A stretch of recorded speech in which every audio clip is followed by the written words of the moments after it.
বিয়ের 5 দিন পর প্রথমবার অফিসে আসছি। নিজেকে একটু অফিসে লজ্জা লাগছে।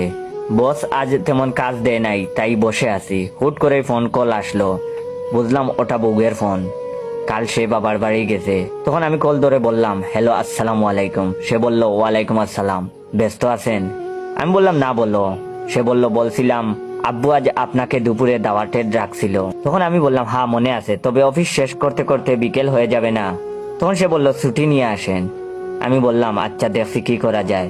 তখন সে বলল, কি খাবেন, কি রান্না করব? আমার তার কথা শুনে চোখ দিয়ে পানি বের হয়ে গেল। কেন যে বিয়ে এত দেরি করে করলাম, এত ভালো বিবাহিত জীবন। তখন সে বলল, বলেন চুপ কেন? আমি বললাম, না কিছু না, যেটা খুশি রান্না করো, অতিরিক্ত কিছু করার দরকার নেই। তখন সে বলল, আচ্ছা শুনেন, আপনার ফেসবুক আইডির লিঙ্কটা যদি দিতেন, খুঁজে পাচ্ছি না তো। তখন আমি বললাম, আচ্ছা মেসেজ করে দিচ্ছি। তারপরে মনে মনে বললাম, আহা কত ভালো বউ আমার। ভার্সিটি পাশ করা মেয়ে, তারপরও স্বামীকে আপনি ছাড়া তুমি বলতে চায় না। আল্লাহ এমন ভালো বউ যেন সবাইকে দেয়। এখন প্রায় দুপুর হয়ে গেছে। এমন সময় বউ আমার আবার কল দিল। আমি বসের থেকে ছুটি নিয়ে অফিস থেকে বের হয়েছি। তখন কল ধরলাম আর বললাম, হ্যালো, হ্যাঁ আমি বের হয়েছি। তখন বউ বলল, হ্যাঁ আজ আয় তুই, তোর অবস্থা করছি। তখন আমি বললাম, কি বলছো এসব, মাথা কি ঠিক আছে? তুই তুকারি করছো কেন আমাকে? তখন সে বলল, তুই আমাকে এভাবে ধোঁকা দিলি। আমি বললাম, ধোঁকা কিভাবে, কি বলছো? যাই হোক, ভিডিওটা শেষ করার আগে আপনাদের কাছ থেকে কিছুটা সময় নিচ্ছি। অনেকে আমার ভিডিওতে কমেন্ট করেন এটা কি রিয়েল না ফেক পেজ বা টিকটক অ্যাকাউন্ট। আমার রিয়েল টিকটক অ্যাকাউন্টের ফলোয়ার 6 লক্ষ এর উপরে, আর পেজের ফলোয়ার হচ্ছে 2000 এর কাছাকাছি। তো আমার পেজের নামটা ফেসবুকে ঢুকেই সার্চ মারবেন, ইয়োর জয়, সবগুলা ক্যাপিটাল হাতের অক্ষর দিবেন।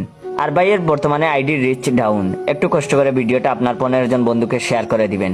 মনে মনে ভাবলাম, একটা প্রেমিকা ছিল, বছর খানেক আগে বিয়ে হয়ে গেছে। ওই হারামি মিথ্যা করে কিছু বলছে নাকি?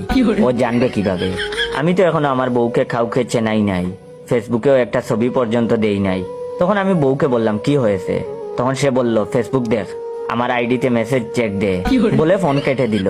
আমি তাড়াতাড়ি ফেসবুকে গিয়ে তার আইডিতে গিয়ে দেখি আজ থেকে 3 বছর আগের কনভার্সন। তার পিছনে আমি 1 বছর লেগেছিলাম, তাও তাকে পটাতে পারি নাই। কত গান কবিতা সব লিখে দিয়েছিলাম, সব অবশ্য কপি ছিল, তাও সে না ছবি দিয়েছিল না ফোন নম্বর।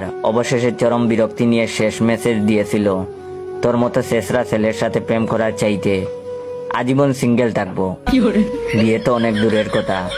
আমার মাথার চক্কর দিচ্ছে, এই মুহূর্তে কি শ্বশুর বাড়ি যাওয়া ঠিক হবে? এদিকে পিয়ন ও মিষ্টি নিয়ে হাজির। আপনারাই বলেন, এখন কি আমি আমার শ্বশুর বাড়ি যাব নাকি আপনার শ্বশুর বাড়ি যাব?